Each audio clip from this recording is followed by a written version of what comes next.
essential part of this so we can share it with those who couldn't be here. So, hey, welcome everybody. This is our second presentation about fiscal year 23 public art across Maryland grants. We're going to talk a lot about how to apply for the new artworks and the conservation grants. And we've recorded it so we can keep sharing it. Go ahead, next slide. Here's a reference shot of Google Meet. The big thing to keep in mind is if you go to speak, click the little microphone icon, not the phone icon. The phone icon will hang you up. And you can also put questions in the chat as we go. We'll try to address them if they're relevant, or we'll bring them up at the end. So we have a couple of grounding slides we always start with, and I will go through those now. Maryland State Arts Council has a land acknowledgement statement. We acknowledge the lands and waters known as Maryland are the home of its first peoples, the Accohonic Indian Tribe, the Assateague Peoples Tribe, Cedarville Band of Piscataway Indians, Chaptico Band of Indians, Lenape Tribe, Nanticoke Tribe, Nassau-Wawash Band of Indians, Piscataway Conoy Tribe, Piscataway Indian Nation, Pocomoke Indian Nation, Susquehannock Indians, Yagahani River Band of Shawnee, and tribes in the Chesapeake watershed who have seemingly vanished since the coming of colonialism. We acknowledge that this land is now home to other tribal peoples living here in diaspora. We acknowledge the forced removal of many from the lands and waterways that nurtured them as kin.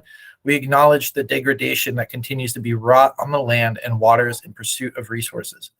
We acknowledge the right of the land and waterways to heal so that they can continue to provide food and medicine for all. And we acknowledge that it is our collective obligation to pursue policies and practices that respect the land and waters so that our reciprocal relationships with them can be fully restored. Next. Our equity and justice statement. The arts celebrate our state's diversity, connect our shared humanity, and transform individuals and communities. The Maryland State Arts Council and its supporting collaborators are committed to advancing and modeling equity, diversity, accessibility, and inclusion in all aspects of our organizations across communities of our state. MSAC and its grantees are committed to embracing equity and non-discrimination regardless of race, religious creed, color, age, gender expression, sexual orientation, class, language, and/or ability. Our vision is that the Maryland State Arts Council plays an essential role in ensuring every person has access to the transformative power of the arts. And our mission is to advance the arts in our state by providing leadership that champions creative expression, diverse programming, equitable access, lifelong learning, and the arts as a celebrated contributor to the quality of life for all people of Maryland.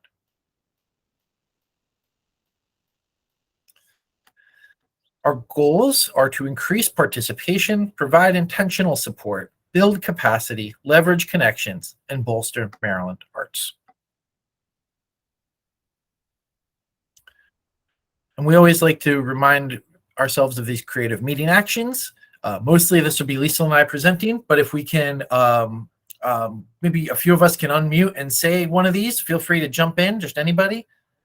Start with celebrate being in a space with other creative people. Engage with everyone's presence as a gift. Anybody on the call want to read one? Acknowledge that together we know a lot. Thanks. Enter the conversation with curiosity and inquiry. Share your idea and trust that it will be heard. Use I statements. Focus your language on the task at hand. Hold one another accountable with care.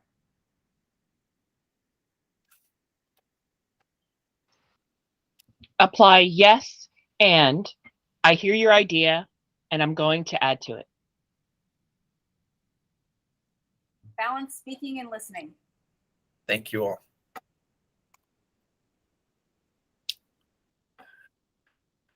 So today we're going to go over just a quick overview of kind of like what is public art and what forms can it take. Then we're going to look at some of the project grants that MSAC offers. We'll dive deep into the new artworks grant application. We'll have a little bit of a Q&A after that, and then we'll do a similar overview of the conservation grant. The grant applications are fairly similar, so we probably won't spend as long on the conservation grant, but we can always schedule follow-up calls, and I'd love to talk to you about your own projects. Kick us off, Lisa. Well, hi, everybody. My name's Liesl Fenner, and I'm the Public Art Program Director. And it's so great to see you all here today. We hope you're gearing up to apply for the Public Art Across Maryland program. And so if you're new to public art, we just wanted to open with a definition. This is one of many definitions, but one that I've used for many years by Lucy Lepard. It's accessible work of any kind that cares about, challenges, involves, and consults the audience for or whom it is made, respecting community and environment. We'll use this as a kickoff to get us started.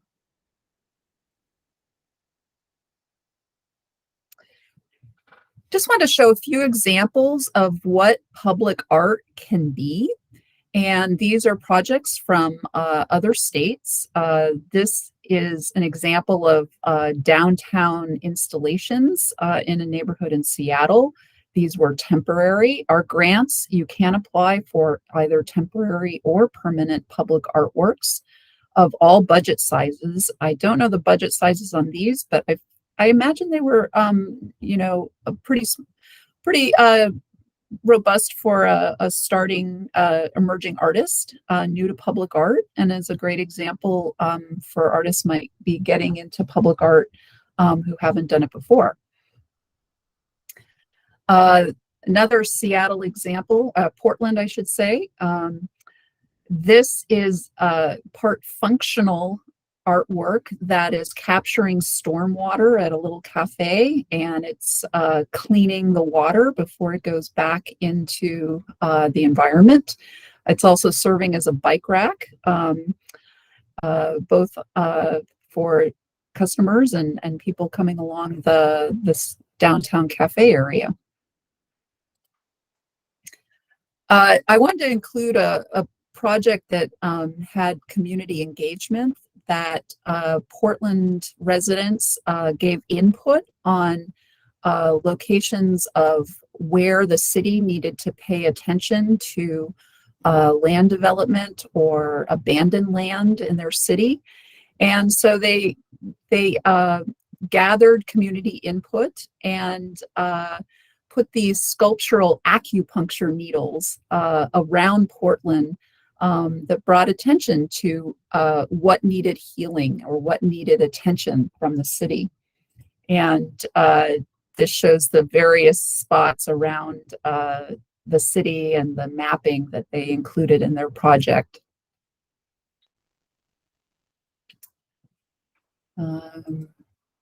Something happened there. I'm not sure what happened. So let's get into the details about public art creation. Here's an example that the artists might create the artwork themselves in their studio or with the community. Artists may lead the project, leading the overall vision, but they bring in other artists or they bring in other community folks who participate in creating the art that is enjoyed by all in the community. And then the work could be designed by an artist, but then you contract with a fabricator who actually creates the work. So it's not necessarily incumbent on the artist having those skills or the tools to make the work, but looking to a fabricator for that expertise. So this year we have $2 million in funding for the Public Art Across Maryland program. This is American Rescue funding. And so we have the funding, you have the ideas and goals, so let's make it happen. We've got this great chart of the different types of project grants that MSAC offers. If you have a smaller project that is not as high budget as a PAM grant, we suggest that you apply for a creativity grant, and these are open to both artists and organizations. The application is monthly, and so if you have a fast turnaround on your project, this is a way to get your idea in there sooner. I will note that the creativity grant is very popular, and it includes all types of projects, both performing and visual arts. So it's very competitive. And then comes our new artworks grant. And this year we raised the planning grant to $10,000 and the project grant to $50,000. But it's just for this fiscal year only. Our deadline's in October and March. It might go back to the $20,000 amount next year. So I just want to keep that in mind because we probably won't get that American Rescue money next year.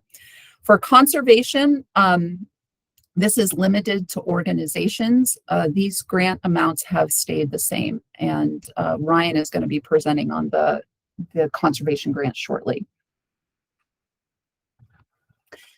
So for a PAM grant, the work must be original and designed and fabricated just for the PAM program.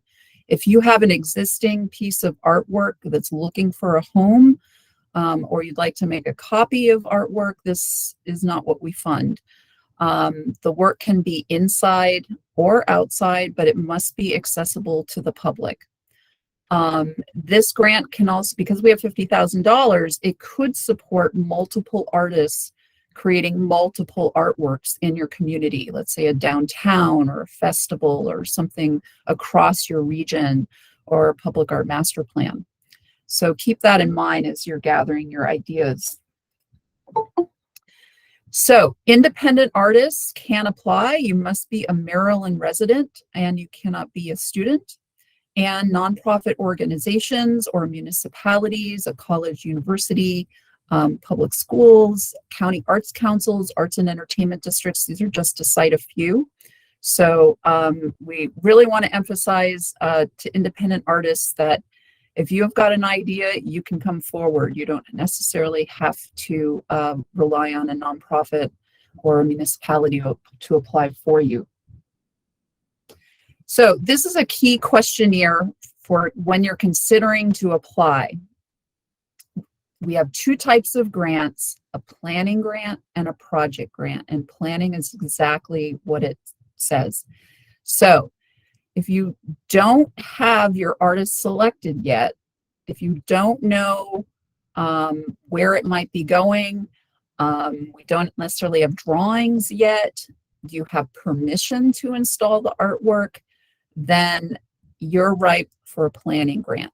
If you've got all of these answered yes, then you're ready to apply for a project grant.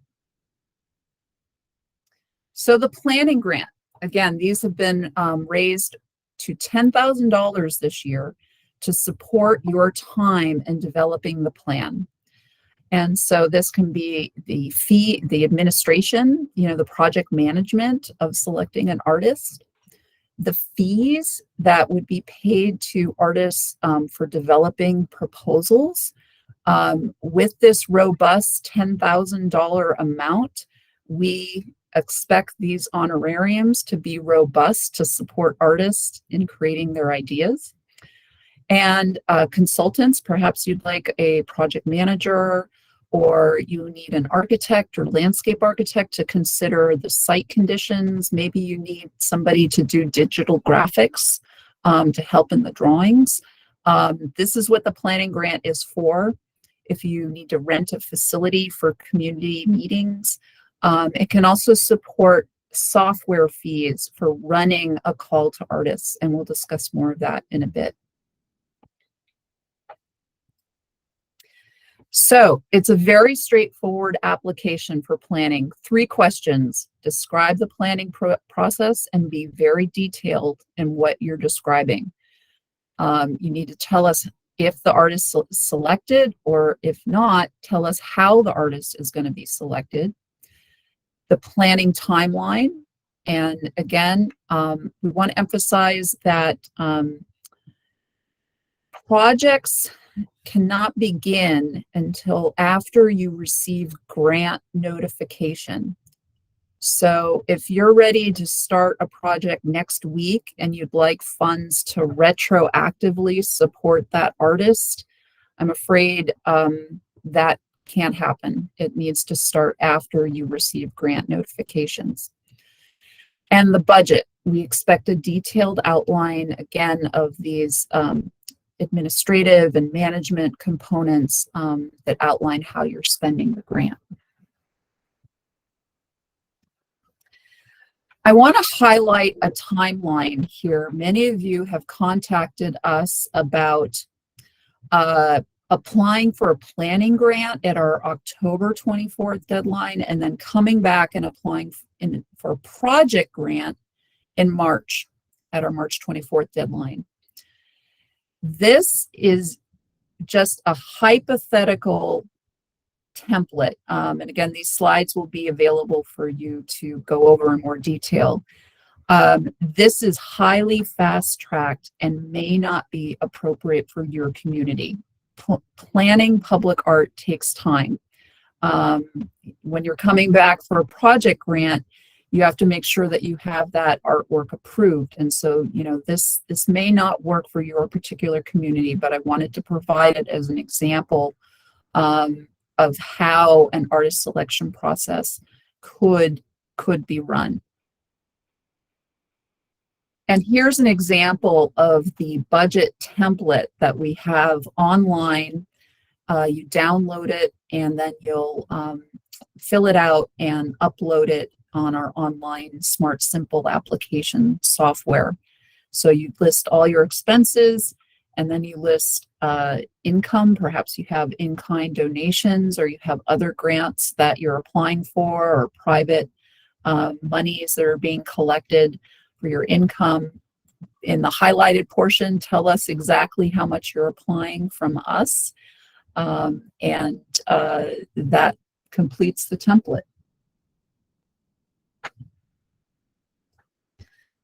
So, are you ready to apply for a project grant? You've got all these boxes selected, and now you're ready to go. I want to highlight that you do not have to have received a planning grant in order to apply for a project grant. If you're ready to go, hey, October 24th, this is your chance. Put that forward. So for a project grant, let's go over what we support. Again, paying the artists. These are all about getting money into the hands of the artists and the contractors that are going to help create that final piece of work. Renting the equipment to produce the artwork, to create it. The artwork materials, of course, and artwork materials have been rapidly going up in price. So make sure you get firm estimates on what your public artwork materials are going to be. Transportation to the site. Again, your project management. It takes a lot to create a public artwork from A to Z, and so we want to honor that administration time. And don't forget to hire a professional photographer to capture the finished product. It helps the artists to have this as part of their portfolio, as well as for your own promotional opportunities. So do account for photography. All right. And so the questions for the project grant application are more detailed. And, you know, this is because it's $50,000. It's a lot of taxpayer money, and we need a lot of information from you communicating that this project is truly ready to go. All the details have been worked out, including that detailed description. How was the community engaged in this process? If you've had no community conversations about this work, this could be a question that gets you caught up and you might not get as high a score. The prior experience of both you as an organization, if you've implemented public art or other types of projects before, and the ability of the artists. We certainly want to support artists if this is their first time. Perhaps, you bring expertise to this that, helps complement the management and oversight of implementing the work. As well as the maintenance. We need a commitment on who is going to take care of this public artwork, especially if it's permanent. Again, we have a project budget template that's available. The artwork location map, we want to know where it is in Maryland. And that includes, like, if it's in the middle of a park, well, get a Google pin and put it in that location in the park and submit that Google link in your application. Again, a detailed project schedule, breaking it down by dates and periods by which each of these things are going to happen. The artwork drawings are critical. They need to communicate what the artwork is going to be, and we're going to go into this in more detail. A PDF of the artist's background work. It doesn't have to be extensive, 4 or 5 images of what the artist has done. And it doesn't necessarily mean they've done public art, but if they're doing a mural, what have they painted before? So show examples. And again, a letter of commitment from the property owner. This is absolutely required at the time of submission. So Ryan, you've got an idea. Yeah. So I've been listening to this great process. I think I want to make a giant sculpture that says public art across Maryland at this vacant lot by my house. So I drew it up. Is this going to be good enough for the application? Not really I'm not sure the context of your idea. Well, it's like those words, and they're going to go like on a vacant lot. And then everybody will see it. I need a little more detail, Ryan. Okay. All right. Maybe I'll work a little more on it. Okay. So it'll probably be like this. Like, this is a picture of the lot. And then I think if I connect all the letters and sort of stack it up, it can be like a sculpture. It's probably going to fit like that. All right. Well, I like that you put it against a building on getting the idea of the scale, but it kind of looks like a flat sign, and you're saying it's a sculpture. What's it made out of? And kids can hang out on it after school and read on it, and it's okay. Yeah, I need a little more detail, Ryan. Okay, I'll keep working.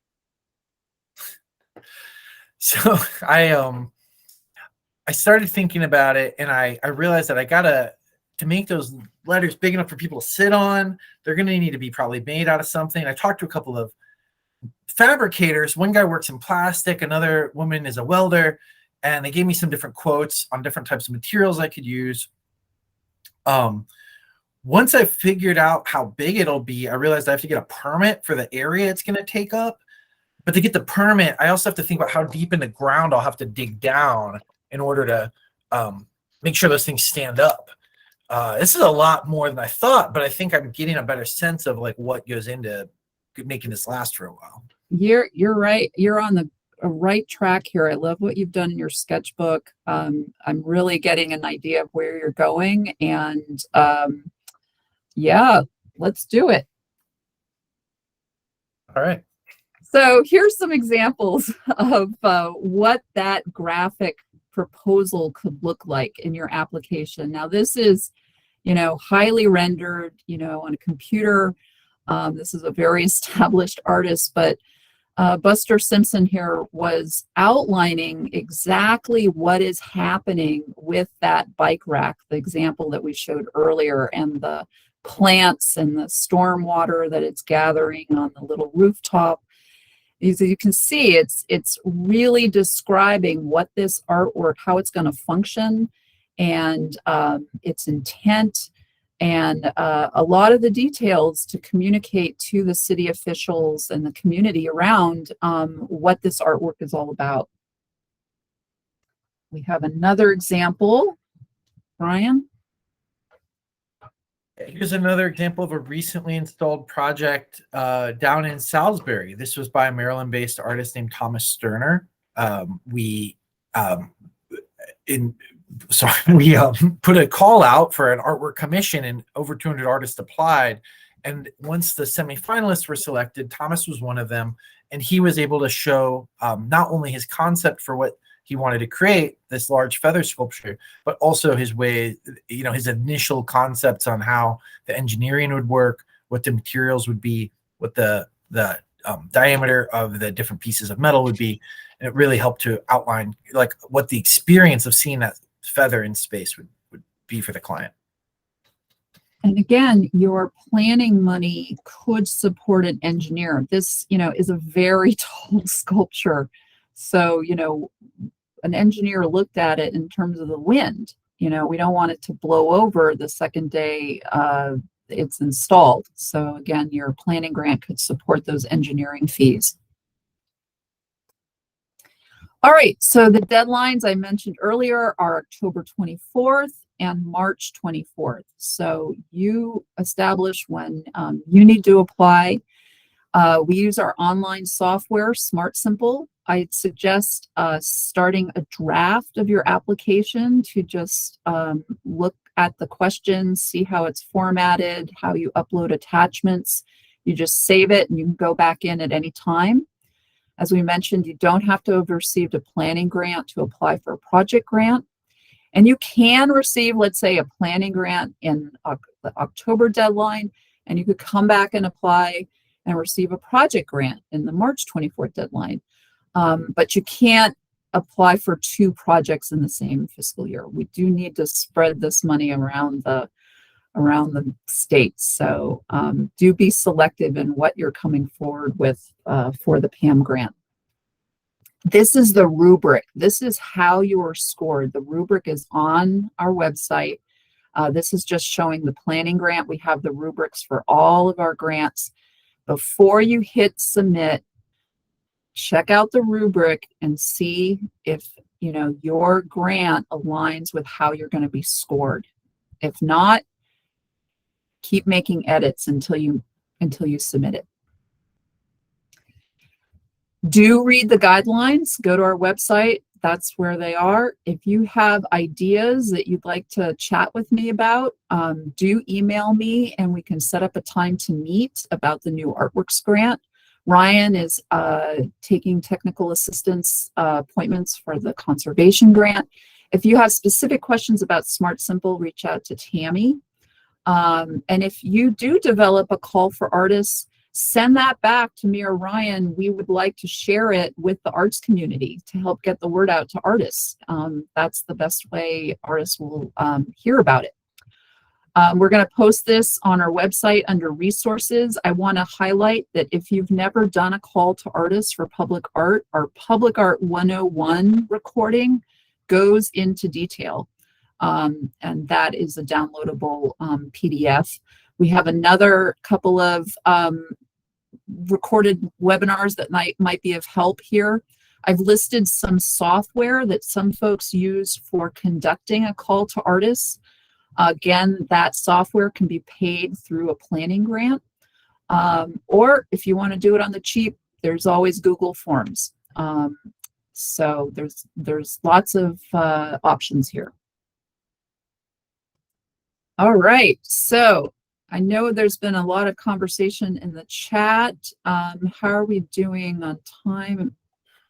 Yeah, we're good. We're at 12:30. I want to bring up one question.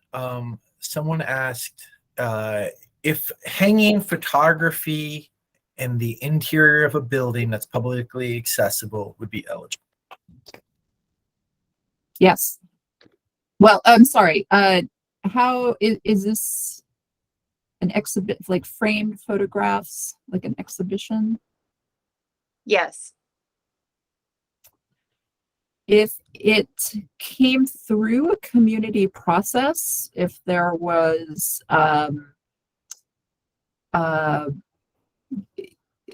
perhaps, how that photography is presented in a public environment that, again, would be highly accessible for all users to view. It it's a little delicate balance because that's falling more into an exhibition, which might be more appropriate for a creativity grant. Yeah. Yeah, I think the context of that would help to understand more of what the piece is. If it feels like the same type of work that could be hung kind of like anywhere, that's not necessarily like a public commission or publicly developed project just because it's publicly accessible. But if it's maybe site specific, it engaged residents or stakeholders in the area, there's some other context that could help kind of build that out. But we would be happy to talk more about it, Candace. Jan has a good question here good thing for us to address. She says, they say, if you apply for a PAM grant, does that preclude your organization from applying to another type of MSAC grant? No, you may receive one of every grant category you're eligible for in the year. You can only receive one Public Art Across Maryland grant in each of our categories per fiscal year. So you can receive one planning grant, one project grant, one conservation grant. You can't receive 2 project grants under your name as an artist or your organization. Does that help clarify? Definitely. Thank you very much. Appreciate Great. that. Great. Can an artist apply for a planning grant on behalf of the organization they plan to partner with? Or does the application for a planning grant have to be submitted by the org? If it's a new, Lisa, please feel free to answer. I'm jumping in. Go ahead. If it's a new artwork, you can apply and say you are planning to partner with that organization, or they can apply they can give you a letter of support. That's fine. They do not have to apply for you. The only one where the organization has to apply is our conservation grants. It should include the owner of the artwork. Can singing groups or conductors be considered as artists? Yes, but the work must have been created for the Public Art Across Maryland program and have lasting impact in that community. So if the singing group is singing a composer's work that has existed, this would not qualify. Like your summer concert series that presents great music in a public space isn't necessarily this fit, but a presenting and touring grant would support that. Mhm. Amazing choreographer or choral conductor came in and worked with a bunch of clients at a recovery center or a different type of space to develop a new work that could potentially be used. Wow, there's a lot of Q&As coming in. Yeah, I think we also need to get to the conservation grant, but I do see the timeline for using funds. So for a planning grant, you have up to 12 months for that planning process. And if it's taking a little longer, then you just write to us and we can extend your deadline for your final report. You have up to 18 months to implement a project grant. And we understand the implementation might need a little longer than 18 months. So again, we'll try and work with you on how your project is proceeding. All right. And is there a minimum length of time that the public art must remain in an installation? No. Yeah, just added that. And there is no cash match. All of these grants are no match required. We aren't going, oh, you wrote that too. Yeah. Okay. Okay, we can move on. And Yeah, I'll continue answering questions in the chat. So, all right. And you're going to control the slides, right? Yep. Okay.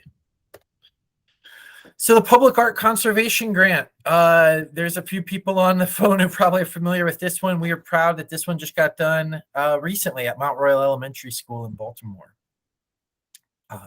Go ahead. So here's just a couple examples of the type of work that got funded through the conservation grant in the last year, last fiscal year. We had the Vola Simpson giant whirligig at the American Visionary Art Museum completely removed, taken back to the artist studio and fully restored. The Four Dishes sculpture by Alexander Calder at the BMA was removed, repainted, and restored.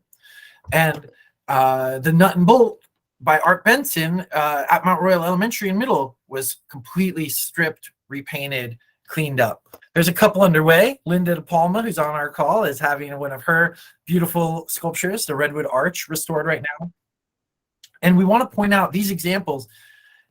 In the case of conservation, the artist does not need to be Maryland-based, but the artwork has to permanently live in Maryland, right? There's also the chance that you can bring artworks or relocate artworks into the state. So that's something that our friends in Chestertown are working with right now. Next slide. Here's another example, right? Like things just need maintenance. We have Diane Fullick here, a really wonderful public art conservator around Maryland in our region, helping to clean the 9/11 memorial in front of the World Trade Center. This piece was commissioned about 20 years ago now. No, 10 years, right, Lisa? 10 years. Yeah, 10 years last year. And it, it had some algal growth, it had some wear and tear and needed to be cleaned. And so that can be a part of the conservation process. Next. So who can apply for these grants? You have to be an organization, a unit of government, or an organization that's like an institution, right? Like a school, college or university, a local arts council, arts and entertainment district. In general, it's probably best if the lead applicant is somebody who's either a very close stakeholder of that project or ideally the owner who is responsible for the care and maintenance over time.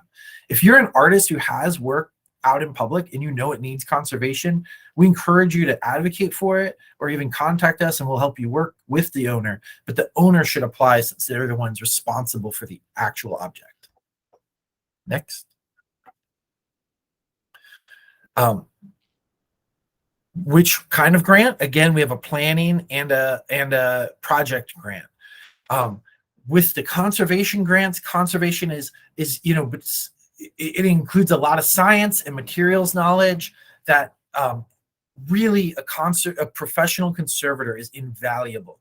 It could be really easy to go out and say that, like, I know what kind of paint I used. I'm going to have it repainted with the same paint.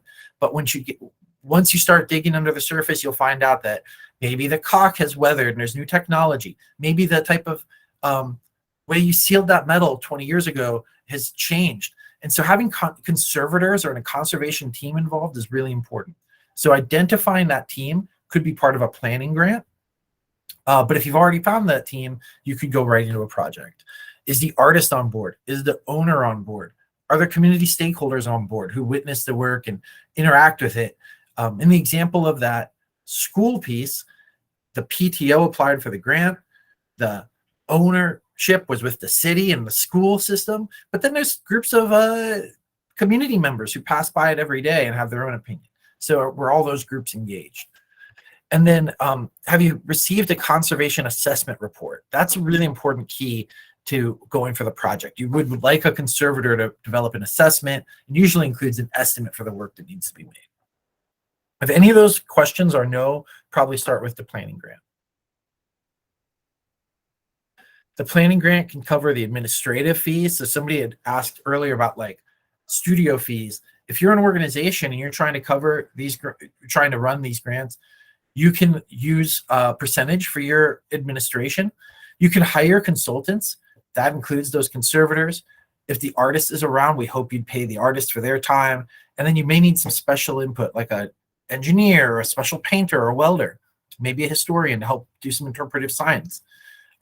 You might use the money to host community meetings, buy some chips to get the kids out, talk about what the sculpture means to them. And you can also use it for conservation management and technology. So sometimes the key before you can figure out what you're going to conserve is to figure out what you have to conserve. You could, either pay somebody to help you develop a cool inventory system. You could purchase or lease an inventory software like a museum would use to help you develop a collection management system and software. Like those are really key before you can jump into doing the work. Sometimes you need to know what's there. Next. So the conservation grant, the planning grant awards up to $10,000.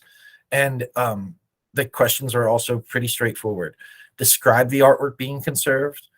and why it's an important piece to your community. What's the cultural relevance, or why do the constituents value its conservation?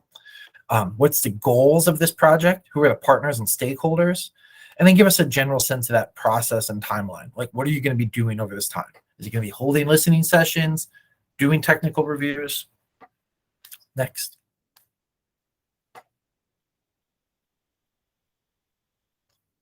Next slide. Oh, thanks. And then there's a couple of required attachments. So you can use the same planning budget template that we had for the other grant. And then we'd love to see photos of the work you'd hope to conserve.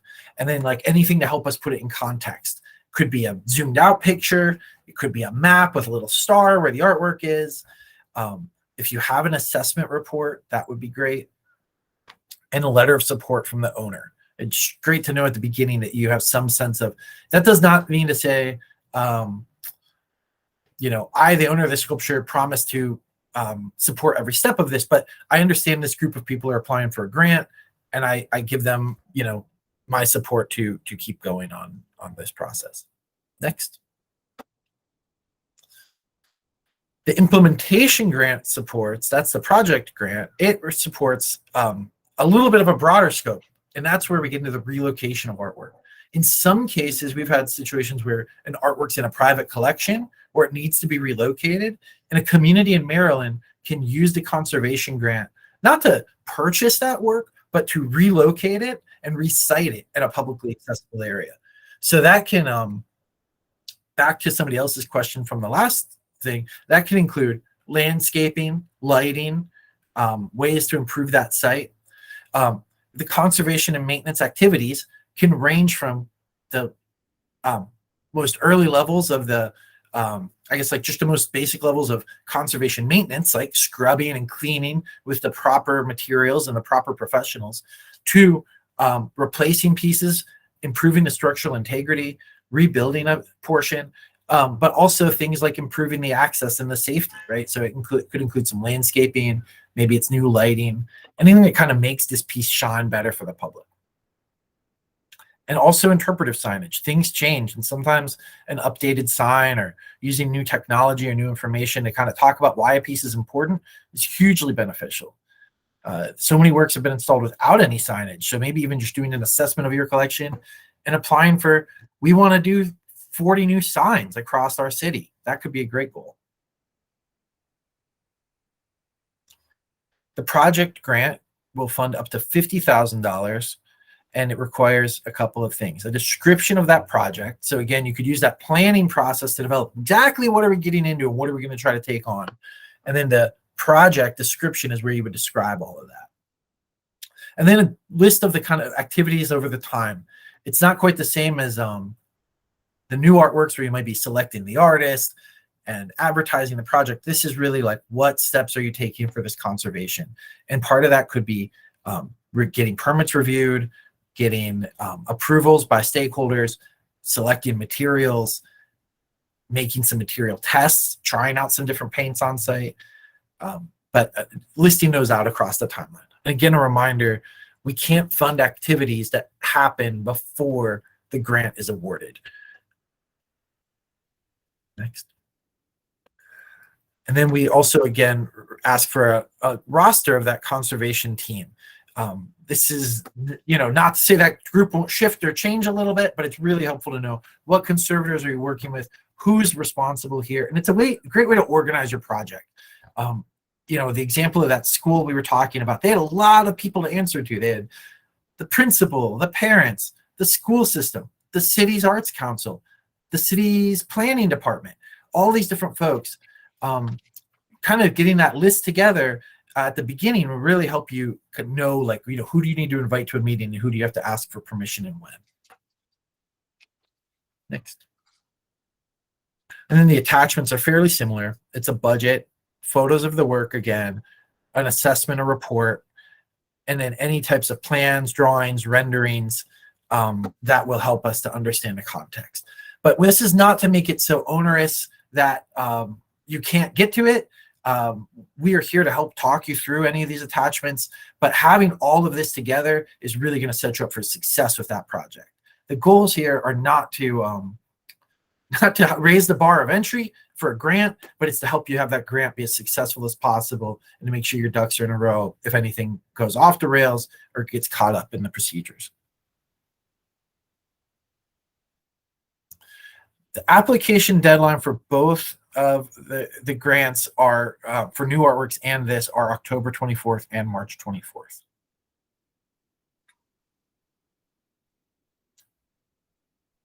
And here's a copy of the rubric. This is also available on the website, and it helps you think about when you're trying to write the answers to your questions, what will really help you, I think, communicate your plan clearly and be scored well in the review process.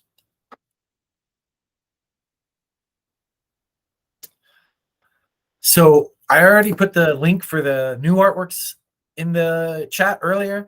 I will put the link for the conservation grant, but always read those guidelines. They may seem a little dry, but they will set you up with everything you need to know before you apply. And once you read the guidelines, email us and set up a meeting to talk through any questions you have. We are happy to chat. We can send you a link to schedule a meeting. And then here's a few other resources. Next, I want to point out that next Tuesday, September 20th, we are going to have a coffee with the council about conservation and kind of the work that goes into it. I've invited a couple of folks who've been working on these projects to participate and hopefully talk about some of the hurdles that they've faced and how they overcame them to hopefully set you up for more success when you apply. And then we have recordings of previous webinars available. So I haven't been monitoring the chat, but I'm happy to answer questions. Yeah, there's a sort of a sticky question. Does conserving historic structures that are part of the community qualify? That's a good question. While I recognize the need for all sorts of conservation and preservation, I think that the answer here is, can you associate it with someone who's like listed as an artist or a lead artist? If it came from maybe a community process where it wasn't a specific artist, maybe describe what that was. But how does that piece stand out as like artwork or a artistic landmark versus something that's just historical? And we might add that next year, MSAC will be starting the Capital Arts Grant program that can support infrastructure. So do stay tuned for that program coming out next year. And then, just a final thing on that note, I'm not sure, the nature of this historic structure, Nicole, but there are a few other partners that across the state that can also help with preservation efforts. And, I know there's a Maryland Military Monuments Commission that does rotational work on some specific military monuments or like artifacts. And there's similar things to that maybe we could point you to if we can't support them. And we have a question from Sarah. When do you hear if you were awarded a grant after the deadline? So that's about 8 weeks. So if you apply in October, it would be, we're actually trying to get it done before the holidays. We're actually pushing for about December 8th. So your grant supported activities, if you got the grant, could start December 8th. And then in the March 24th deadline, it will be about May 8th. I think, will we know by that early in December? Okay. Yep.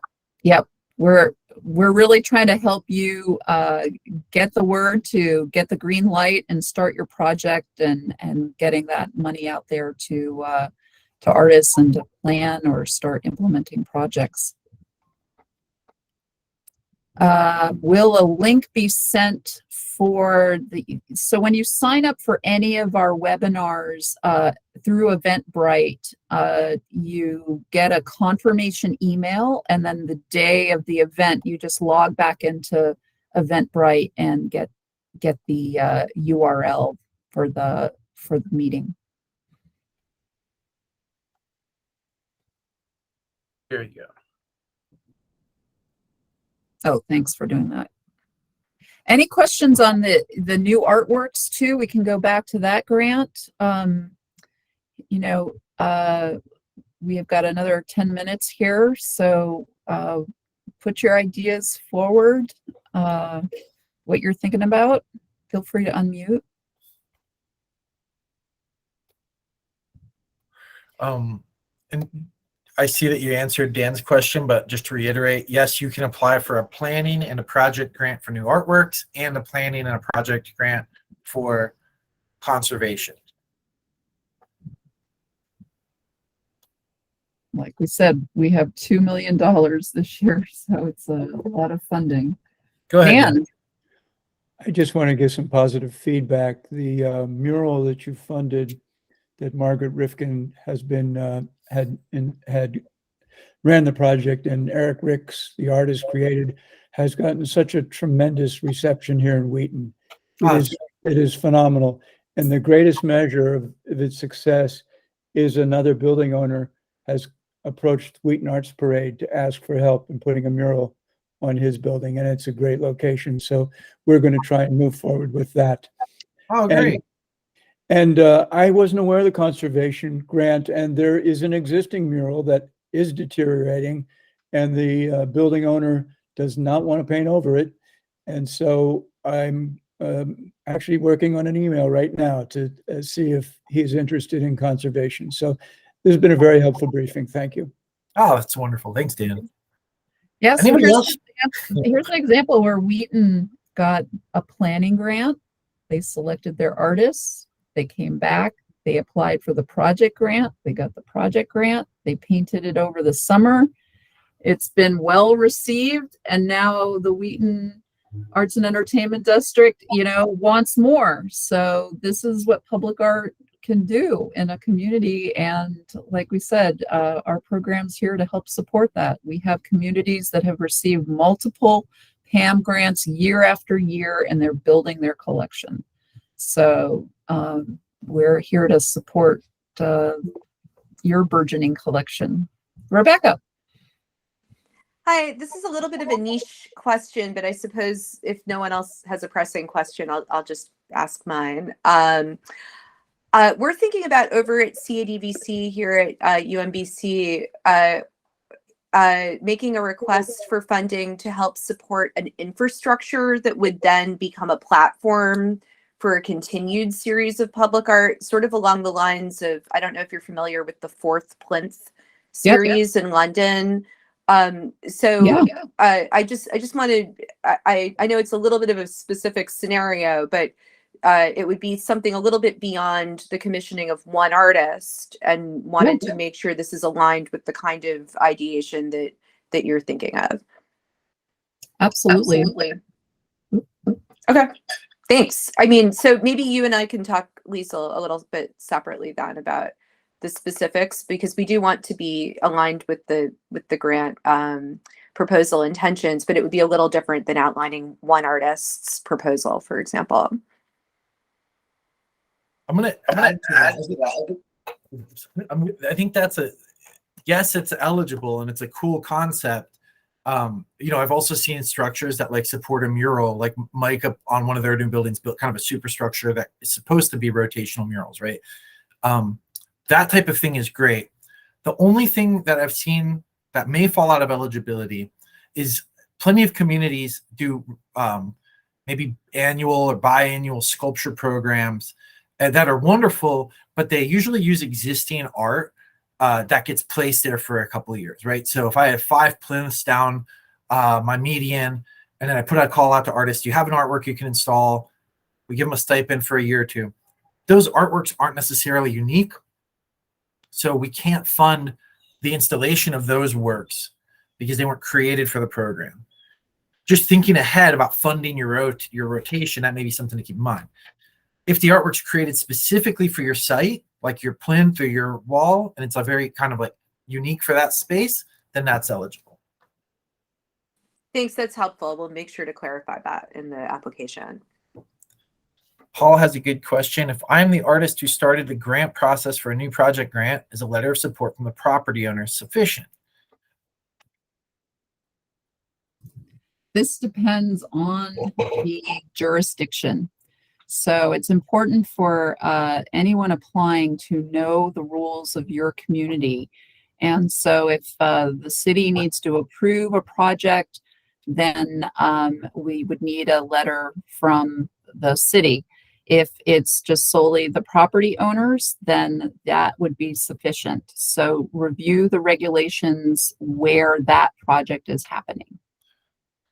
And our grant requirements are very likely less than what you would need to get permission to install.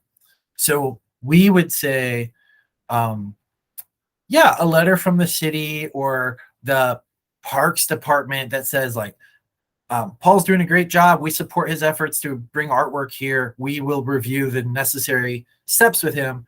That's good for us. But if the city requires diagrammatic drawings, insurance, etc., we don't ask for that in a grant, but you may need it to install the piece in the end. It's different for every community in Maryland. Yeah. We only have a few minutes left, so I just, if Ryan, you might put our emails again in the chat to get in touch with us. I have office hours. We both have office hours that you can schedule meetings with us. We do encourage you to set up a meeting before you apply. Let's make this a successful grant application, and we want to make sure that you're on the right track, and we want you to get the money. So do schedule a meeting to talk about your grant, and we're going to be a cheerleader. And I also want to say we don't score the grants. We have a grant panel. So if you don't receive the grant, we are happy to provide detail and feedback so you can reapply. And we always encourage folks to come back and do apply again. With our feedback, we hope that you'd have a stronger application that would be favorably awarded the next cycle. All right. So this recording will be on our website. Tune back in to listen to the recording or go through the slides on your own, and do again read the guidelines for either of the programs and start getting those ideas together. We hope to see your grant application in October or March. Thanks, everybody. Thank you. Thank you. Thank you.